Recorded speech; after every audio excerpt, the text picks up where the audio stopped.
Back in 1984, Ferrari brought out this, the Testarossa, one of the most beautiful cars they've ever made, and it still looks amazing today. This one's kindly lent to us by Richard. It only has 8,000 miles on the clock. These are fetching a huge premium now, anywhere from £125,000 upwards. Now this was made famous by the TV series Miami Vice. They had a white one in that, and it is an iconic car even today. The original Ferrari Testarossa was produced from 1984 until 1991 with a 4.9 litre flat 12 engine producing 385 brake horsepower.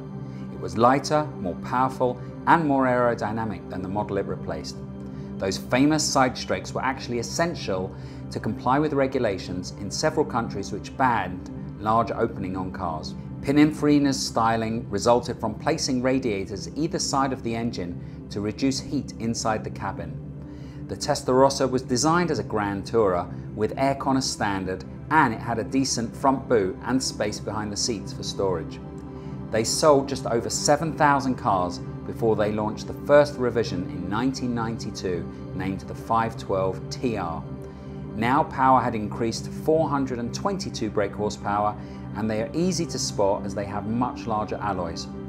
They managed to sell 2,280 units before they released the final version in 1994. This third and final version had 440 brake horsepower and very distinctive styling, notably the removal of the pop-up headlights and the addition of three-piece split rims. However, in 1985, Lamborghini brought out the upgraded version of the Countach, the 5000 QV.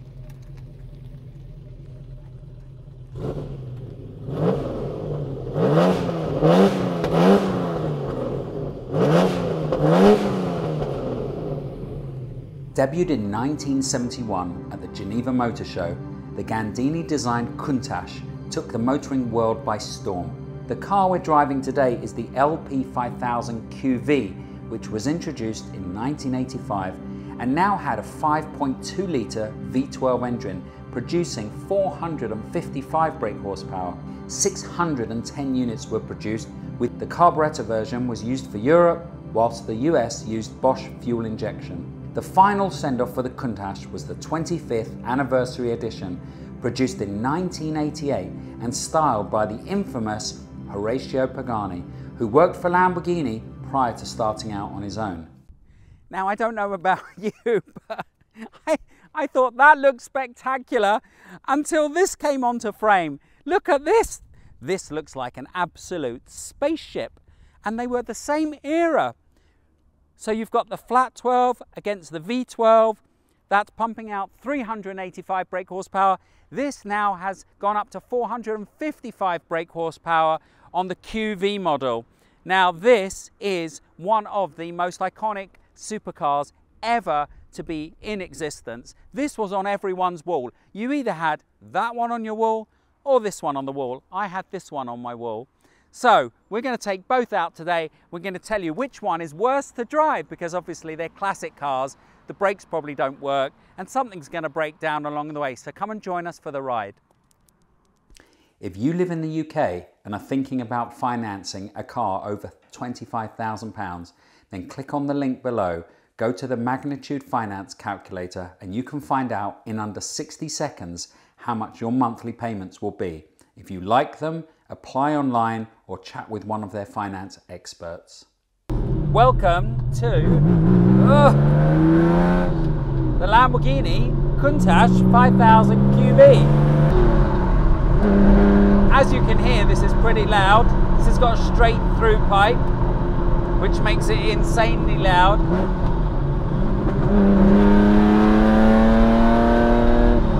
Wow. Just imagine driving this in 1985. I mean, it looks like a spaceship now. Imagine 1985 what it looked like. So what's it like to drive though? The front tyres are quite narrow and the rear tyres are enormous.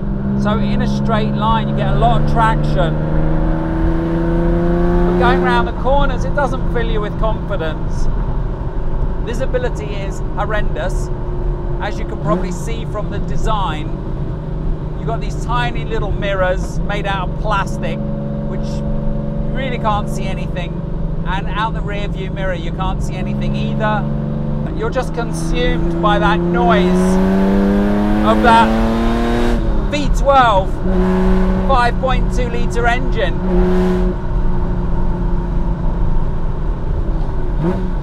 You feel like you're in something special, have to say that, but not for the obvious reasons. Now what you can't see is I'm actually driving without my shoes on, because the brake pedal and the accelerator pedal are so close together that you either need racing shoes on or no shoes at all. Lack of power steering makes it quite hard and heavy. Well, brakes, not bad, not bad. Again, don't really fill you with confidence, the brakes. They do stop, but they take quite a big push. The aircon though, does work, surprisingly. It's got a dogleg gearbox. Be very gentle in first gear. So you give it a little bit of gas when you change gears. Cars just don't sound like that anymore, do they? I don't think this would really suit anyone who's quite tall. I'm 5'8" and I fit inside nicely. The owner's also the same height as me, but I think if you were 6 foot or above, you wouldn't fit in this car. It's got a lot of torque. So we are currently in third gear, 3,000 RPM. Put your foot down. It's not insanely fast. It's quite a lot of power for that day though, 455 brake horsepower. Welcome to the Ferrari Testarossa, an iconic car by any standards. They are going up in value, and ironically the first Testarossa that I went in was owned by my friend Russell, who just sold his car through Joe Macari to Mr. TGE. So he's lucky enough to own one of these beautiful classic Ferraris. I think this is one of the best looking cars in the world. Definitely one of the best looking Ferraris. I mean, it still looks stunning today in 2021. And this car first came out in 1984. So it's got the flat 12 engine sitting behind you. This gated gearbox is not that easy to use unless you're used to it. And because it's a dogleg gearbox, you're not always conscious of what gear you're in. Steering wheel looks very big, but it's actually very nice to use. What surprises me about this car the most is that you can't really hear the engine. Let's go into third.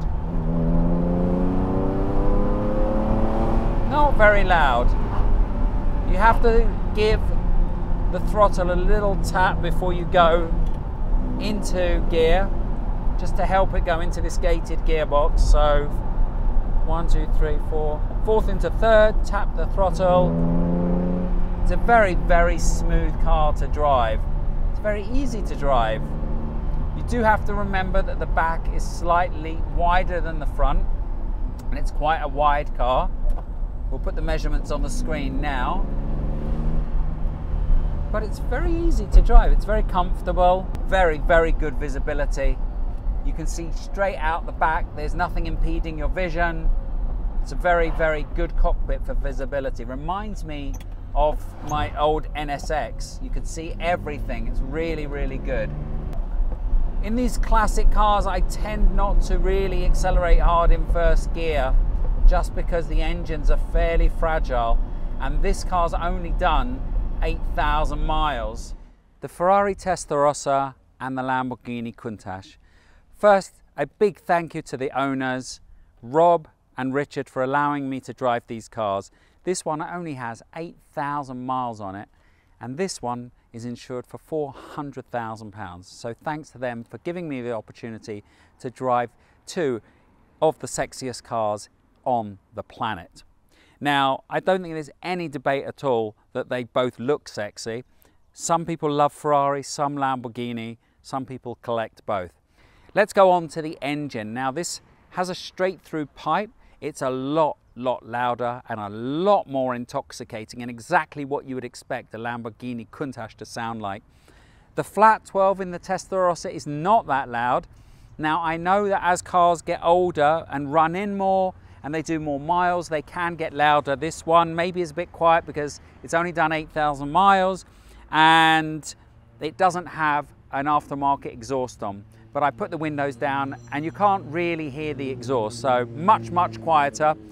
That's not a bad thing. It means that it's actually better for longer journeys. You don't always want to have a loud exhaust. The steering is a lot heavier in this and it's a lot louder, which means you're probably not going to drive it as often. It's a lot harder to drive this car, but because it's louder and because the steering is heavier, it's a lot more intoxicating to drive.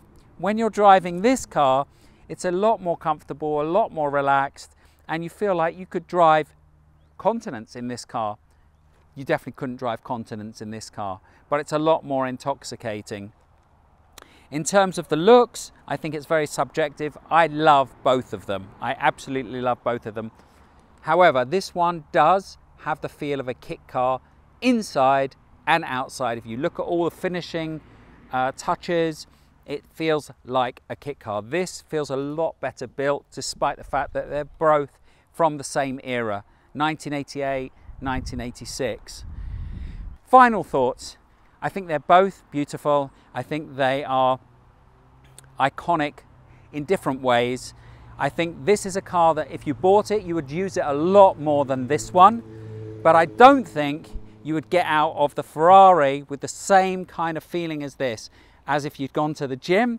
And also, I think this is a lot more striking to look at. But both iconic cars.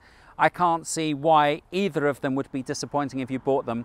But one final thought, the owner of this car takes it out 4 times a year and has done about 300 miles in it this year. So I think that goes to show you that this, although it is a beautiful car to look at, it's rather impractical, it's hard to drive. This one is easier to use and therefore you're going to put more miles on it. So if you want something to look good in your garage, if you want something you can actually use, the Testarossa. Thank you for watching. Please subscribe if you haven't already. We've got loads more car reviews and drag races coming to you soon.